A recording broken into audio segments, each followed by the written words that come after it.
Bem-vindos a mais um Mergulho Profundo. Um prazer estar aqui.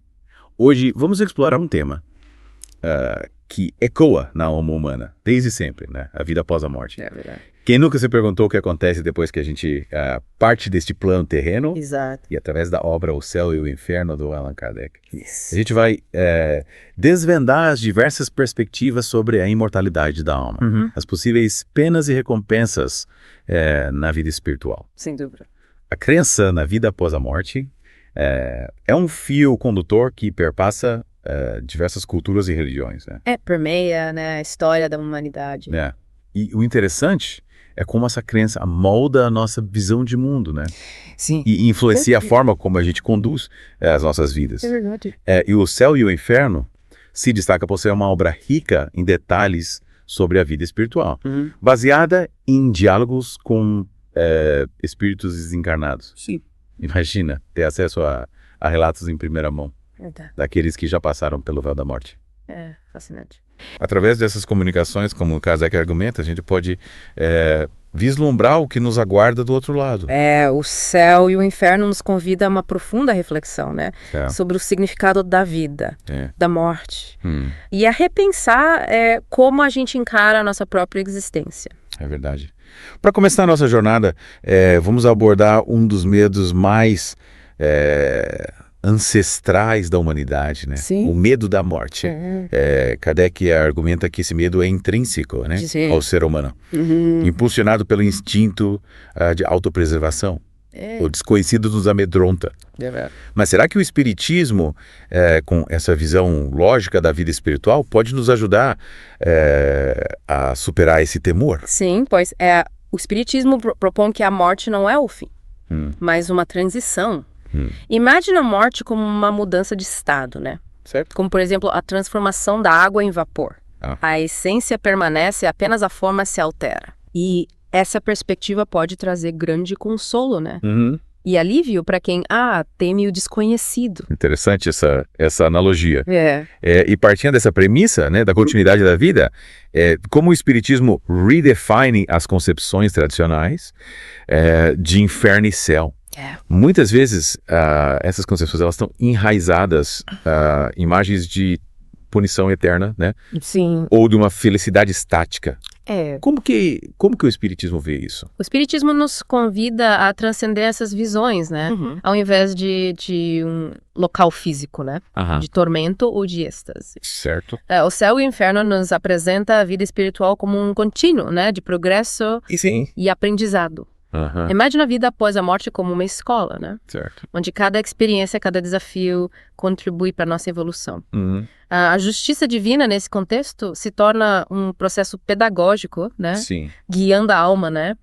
Em sua jornada evolutiva. Então, ao invés de punições eternas, né? Isso. O espiritismo nos apresenta a ideia de um processo de aprendizado e de aperfeiçoamento da alma. É isso. Exatamente. E nesse processo, a reencarnação desempenha um papel fundamental. É como se cada vida fosse um novo capítulo em um livro, né? Onde a gente acumula experiências e aprendizados. Perfeito. A reencarnação, né? Para o espiritismo, é a oportunidade da alma de evoluir através de múltiplas vidas, né? Corrigindo erros do passado, desenvolvendo virtudes. Cada vida é uma chance de aprendizado, né? De reparação, de progresso. Se a gente pensar dessa forma, até os desafios, né? As dificuldades que a gente enfrenta nesta vida podem ser vistos como oportunidades de crescimento. Sem dúvida, né? As dificuldades, elas nos impulsionam, né? A buscar soluções, a desenvolver a resiliência, a fortalecer o nosso caráter. Ser graus, né? Nossa escalada evolutiva. Fascinante como essa perspectiva nos convida, né? A repensar a forma como a gente encara os desafios, né? Da vida. E não apenas os desafios, mas também as nossas escolhas. O céu e o inferno enfatiza, né? O livre-arbítrio e a responsabilidade individual, né? Sim. Nossa jornada evolutiva. Nós somos os autores, né? Da nossa própria história. Tanto nesta vida, né? Quanto na próxima. É verdade. E como a comunicação com os espíritos se encaixa nesse contexto. Kardec argumenta, né, que os espíritos podem influenciar as nossas vidas, tanto para o bem quanto para o mal. A comunicação com os espíritos segundo o espiritismo, né, é uma realidade que sempre esteve presente, né, na história da humanidade. Sim. Kardec, o céu e o inferno, busca sistematizar essa comunicação, né? Mostrando que os espíritos, né, bons ou maus, podem influenciar os nossos pensamentos, as nossas emoções e as nossas ações. E no céu e inferno, Kardec apresenta vários relatos, né, de espíritos desencarnados, descrevendo suas experiências no mundo espiritual. Isso. Alguns desses relatos são de espíritos que se encontram em sofrimento, né? Sim. Experimentando as consequências de suas ações passadas. É verdade. Um dos relatos que Kardec compartilha é o de um espírito chamado Sansão, né? Isso. Em vida, Sansão acreditava que os homens serviam aos reis, assim como o cavalo serve aos seus donos. Ele morreu acreditando nessa ideia, né? E essa crença moldou sua experiência inicial na vida após a morte. Sim. E qual foi o impacto dessa crença na experiência de Samson após a morte? Samson se viu, né, em um estado de sofrimento, né, atormentado pelas consequências de suas crenças, né? Ele culpava os reis, né, por sua infelicidade, sentindo-se usado e explorado, né? Mas ele também reconhecia sua responsabilidade. Sim, ele reconheceu que foi sua própria escolha, né, acreditar naquela visão distorcida, né, da realidade. Ele diz: acreditei, e fostes vós que me fizestes crer, sofrendo agora tantos males por vos haver imitado. É como se ele estivesse colhendo os frutos, né? Exatamente. Suas próprias escolhas. Esse relato ilustra a lei de causa e efeito, né? Em ação, nossas crenças e ações têm consequências, né? Tanto nesta vida, né, quanto na próxima. Nossas ações, né, têm consequências, tanto nesta vida quanto na próxima. Outro relato que me chamou a atenção foi o de um rei, né? Que após a morte se vê em sofrimento. Não por seus atos de maldade, mas por negligenciar, né, o bem que poderia ter feito. Esse relato nos mostra que a omissão também tem consequências, né? O rei, né, por causa de sua posição de poder, tinha responsabilidade, né, de usar esse poder para o bem, né? Certo. Ele falhou em fazê-lo e, consequentemente, sofre as consequências dessa omissão. Interessante, né? Como o céu e o inferno nos convida a repensar a noção, né, de responsabilidade. Mostrando que não somos responsáveis apenas por aquilo que fazemos, mas também por aquilo que deixamos de fazer. Mas o céu e o inferno também nos apresenta relatos, né, de espíritos que se encontram em estado de felicidade e paz, vivenciando a plenitude da vida espiritual. Um desses relatos descreve a beleza, né, e a harmonia do mundo espiritual, né?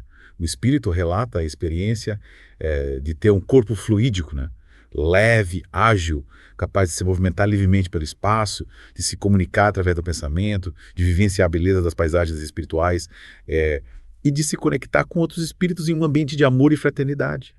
Um contraste, né? Esse contraste, né, com as imagens tradicionais de sofrimento do inferno. De fato, o céu e o inferno nos mostra que a vida espiritual ela é rica, né? E diversa, com diferentes níveis de progresso e de felicidade. A experiência de cada espírito após a morte é moldada por suas ações, né? Sim. Seus pensamentos, seus sentimentos, né? Cultivados durante a vida terrena. E essa diversidade se reflete, né, nas diferentes condições que os espíritos encontram, né, Sim. após a morte. Alguns, né, como a gente viu nos relatos anteriores, se veem em sofrimento, experimentando as consequências de suas ações passadas. Outros, por outro lado, desfrutam de uma felicidade serena, colhendo os frutos, né, de uma vida virtuosa. E como o céu e o inferno explicam essas diferenças? Por que alguns espíritos parecem sofrer mais do que outros? A obra de Kardec nos ensina, né, que essas diferenças elas são resultado do progresso moral de cada espírito, né? Aqueles que em vida, né, se dedicaram ao egoísmo, ao materialismo, à prática do mal, tendem a ter mais dificuldades, né? Sim. Na transição para a vida espiritual. Eles carregam consigo o peso de suas ações, né? O que se reflete em sofrimento e perturbação. É como se a própria consciência se tornasse um fardo. Precisamente. A consciência atua como um juiz, né, implacável, confrontando o espírito, né, com a realidade de suas ações. Mas é importante destacar que esse sofrimento não é eterno. Ele tem um propósito levar o espírito ao arrependimento, né? À mudança, né? E ao progresso moral. Então, o sofrimento na perspectiva espírita não é uma punição divina, mas um processo de aprendizado e de purificação. É isso. Exatamente. A justiça divina, ela não é vingativa, né? Mas corretiva. Ela visa, né, o progresso e a felicidade do espírito, né? Certo. O sofrimento nesse contexto é como um remédio amargo, né? Necessário para curar as enfermidades da alma. E o que dizer daqueles que se arrependem, né? Seus erros. Existe a possibilidade de redenção na vida espiritual. Sim, o arrependimento sincero, né? Ele é a chave para a redenção. Kardec enfatiza, né? Que o arrependimento genuíno, ele leva à mudança de comportamento, né? A reparação do mal causado e a busca, né? Por uma vida mais virtuosa, né? E desse processo, né, de transformação moral, ele pode ter início, né? Ainda na vida terrena, né? Abrindo caminho, né? Para uma transição mais serena, né? Para a vida espiritual. Então, o céu e o inferno nos traz uma mensagem de esperança, né? Mostrando que nunca é tarde, né? Para mudar nosso caminho e buscar a redenção. Sem dúvida. O espiritismo é uma doutrina, né? De esperança, de progresso. Ele nos ensina que a misericórdia divina é infinita, né? E que todos, independentemente, né, de suas ações passadas, têm a oportunidade, né, de evoluir e alcançar a felicidade. E qual o papel da prece, né, nesse processo de transformação moral e de busca pela redenção? Kardec dedica um capítulo inteiro de O Céu e o Inferno, né? A prece. Descrevendo como um poderoso instrumento, né, de conexão com Deus e com os espíritos superiores. A prece pode nos ajudar a superar as dificuldades tanto na vida terrena quanto na espiritual. Com certeza, né? A prece sincera, né, feita com fé e humildade, ela pode aliviar sofrimentos, né? Fortalecer a alma, né? Atrair o auxílio, né? Dos espíritos bons e nos impulsionar, né? No caminho do progresso moral. A prece, então, não é apenas um ato de súplica, mas também de transformação interior. Exatamente. Através da prece, né? A gente se conecta com o divino, busca orientação, eleva os nossos pensamentos e nos abrimos para a ação da graça divina. Kardec em O Céu e o Inferno também apresenta relatos de espíritos que experimentaram, né? Sim. Dificuldades na vida após a morte e que encontraram consolo e auxílio através da prece e do arrependimento. Isso. Um dos relatos que ilustra essa ideia, né, é o de um espírito que descreve a si mesmo como um boêmio. Em vida, ele se entregou aos prazeres mundanos, né, negligenciando seu desenvolvimento moral. Após a morte, ele se viu, né, em um estado de sofrimento, né, sentindo as consequências, né, de suas escolhas. E como ele descreve esse sofrimento? Ele exclama: "Homens, meus irmãos, eu vivi só para mim, e agora espio e sofro. Conceda-vos Deus a graça de evitardes os espinhos que ora me laceram. Prossegui na senda larga do Senhor e orai por mim, pois abusei dos favores que Deus empresta às suas criaturas." Ele reconhece a justiça de seu sofrimento e implora, né, por misericórdia. E sim, ele se arrepende, né, da sua vida passada e pede a Deus por perdão, que ele também pede aos vivos que orem por ele, né, mostrando a importância, né, da prece intercessória. Esse espírito parece compreender, né, a lei de causa e efeito, né? Ele sabe que está colhendo o que plantou. Exatamente. Esse reconhecimento, né, ele é fundamental para o início, né, do processo de redenção.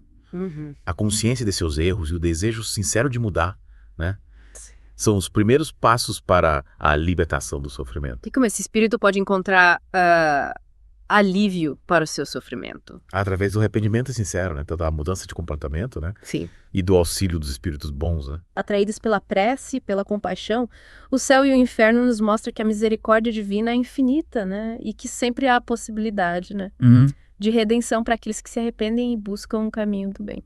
Outro relato que me tocou foi o de uma mulher, né, chamada Claire, que descreve a situação do seu marido na vida após a morte.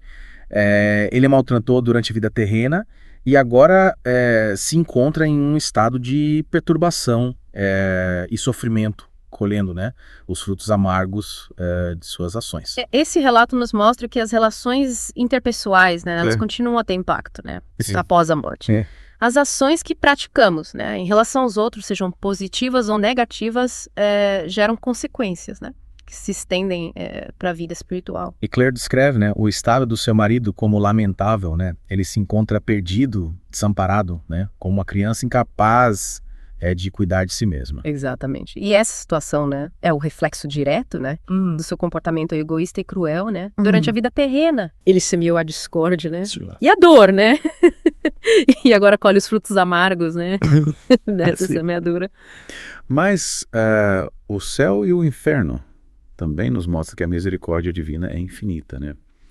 Existe a possibilidade de redenção para esse espírito. Sim, a possibilidade de redenção existe para todos os espíritos, né? Independentemente de suas ações passadas, né? Através do arrependimento sincero, né? Da mudança de comportamento, né? E do trabalho em prol do bem, né? Ele poderá se libertar, né? Desse estado de sofrimento e trilhar, né? Sim. O caminho do progresso espiritual. O céu e o inferno também abordam a questão da proibição, né? De evocar os mortos, né? Um tema que gera muitas controvérsias, né? De onde vem essa proibição e como o espiritismo a interpreta. A proibição, né? De evocar os mortos tem raízes, né? Na lei mosaica, né? Presente no Antigo Testamento. Moisés proibiu a prática, né? De consultar os mortos, né? Sim. Para adivinhação, né? Pois era vista, né? Como uma forma de idolatria, né? Sim. E de superstição. Então, essa proibição estava ligada, né? Ao contexto, né? Cultural e religioso da época. Sim, naquele tempo, né? As práticas, né? De necromancia, né? Eram frequentemente usadas, né? Para fins egoístas, né? E supersticiosos, né? Moisés buscava proteger, né? O povo hebreu da influência, né? De crenças e práticas, né? Que os afastassem, né? Do Deus único e verdadeiro. E como o espiritismo se posiciona em relação a essa proibição? O espiritismo reconhece a necessidade de cautela, né? Na comunicação com os espíritos, né? Sim. Mas não a condena, né? De forma absoluta. Certo. A comunicação, né? Quando feita com seriedade, com respeito e com o objetivo, né? De promover o bem, pode ser um instrumento, né? De aprendizado, né? Sim. De consolo, né? E de auxílio mútuo, né? Entre os vivos e os mortos. Kardec argumenta, né? Que a comunicação com os espíritos, quando conduzida, né? De forma responsável, pode nos trazer ensinamentos, né?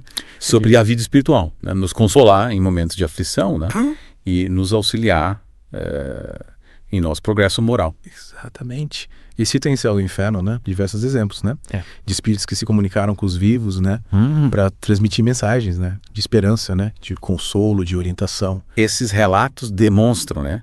Que a comunicação com os espíritos pode ser benéfica tanto para os vivos quanto para os mortos, desde que seja pautada, né? Pelo respeito, pela seriedade, né? Sim. E pelo desejo de promover o bem. Sem dúvida. Comunicação responsável, né?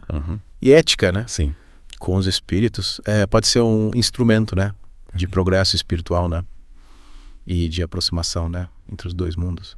Kardec também relata o caso, né, de um espírito que se suicidou por desespero, né, sentindo-se sem esperança. Após a morte, se encontra em um estado de sofrimento ainda maior, pois compreende agora a gravidade de seu ato. Esse relato nos mostra que a morte ela não apaga, né, as consequências, né? Sim. De nossos erros.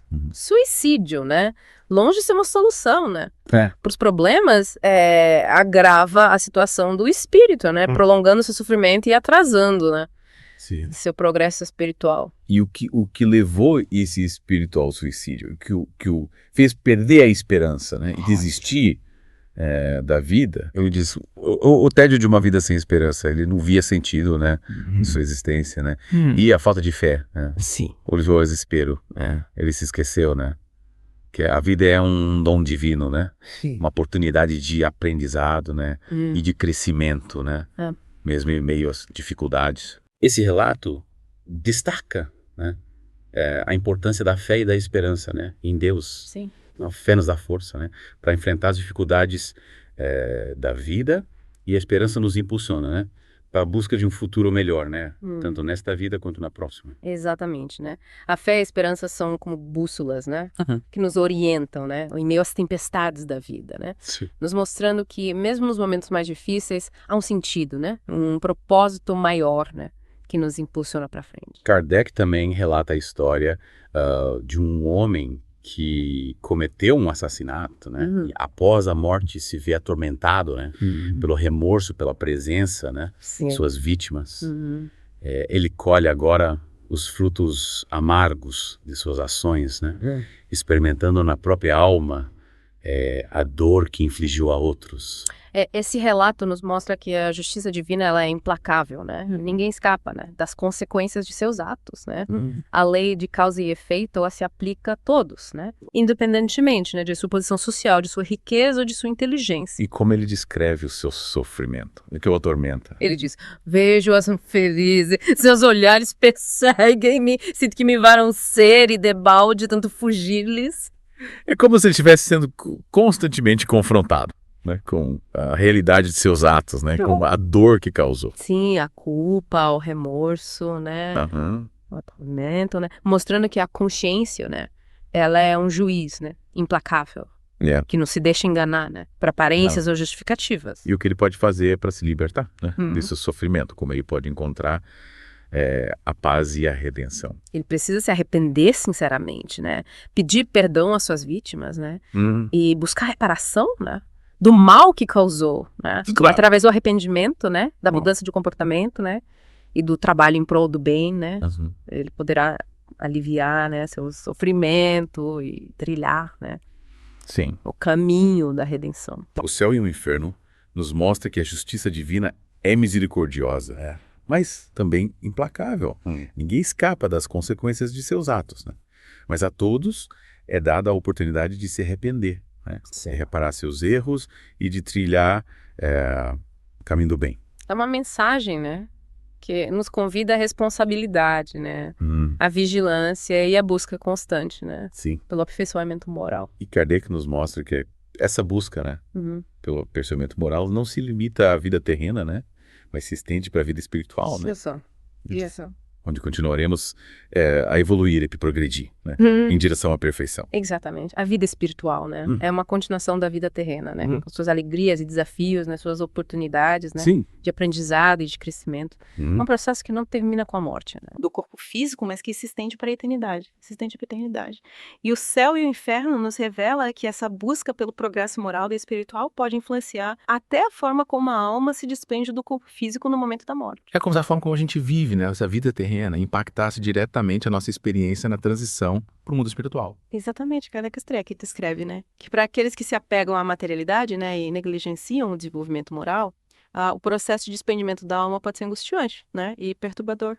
Imagine a alma relutando em abandonar o corpo físico, né, como se estivesse presa, né, a um preso que a impede de se elevar. E em contraste, né, como seria a experiência daqueles que se dedicaram ao progresso espiritual durante a vida? Para esses espíritos, a transição é suave, né, e serena, como se a alma se libertasse naturalmente, né, do corpo físico, alçando voo, né, para o mundo espiritual com leveza e alegria, né, eles já se identificam, né, com a vida espiritual. E, portanto, né, o desapego do corpo físico, né, se torna mais natural, né, e menos traumático. É como se a vida virtuosa preparasse a alma, né, para a grande viagem de volta ao mundo espiritual. Perfeitamente. É como se ao longo da vida terrena, né, a gente fosse tecendo as asas da alma, né, que nos permitirão voar livremente no momento da morte. Que Kardec também nos fala, né, sobre a importância da fé raciocinada, né, argumentando que o espiritismo, por se basear na lógica e na razão, proporciona uma fé inabalável, né, na vida futura.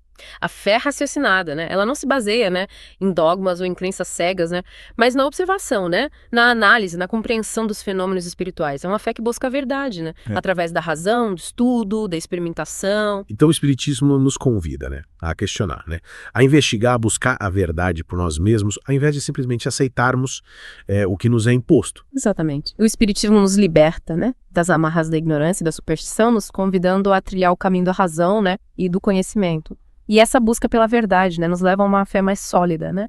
Inabalável. Que nos sustenta nos momentos, né, de dificuldade, né, e nos impulsiona, né, no caminho do progresso moral. O Céu e o Inferno, do Allan Kardec, nos apresenta um mapa, né, da vida espiritual, nos guiando, né, em nossa jornada evolutiva e nos mostrando os caminhos que levam à verdadeira felicidade. É uma obra que nos convida a refletir, né, sobre o sentido da vida, né, a responsabilidade por nossas ações e a importância, né, de vivermos em harmonia com as leis divinas. E, acima de tudo, nos transmite uma mensagem de esperança, né? Mostrando que a morte não é o fim, né? Mas o início de uma nova etapa da vida. Uma etapa de progresso, né?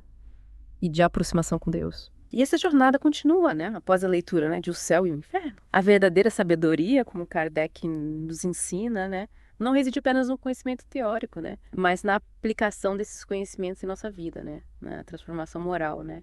e na busca constante pelo bem. Que essa obra, né, nos inspire a viver com mais consciência, né, mais amor, mais responsabilidade, né, construindo um mundo melhor para nós e para as futuras gerações. E que mensagem, né, de esperança e de progresso que o céu e o inferno nos transmite, né, nos fortaleça, né, e nossa jornada evolutiva guiando-nos em direção à luz divina.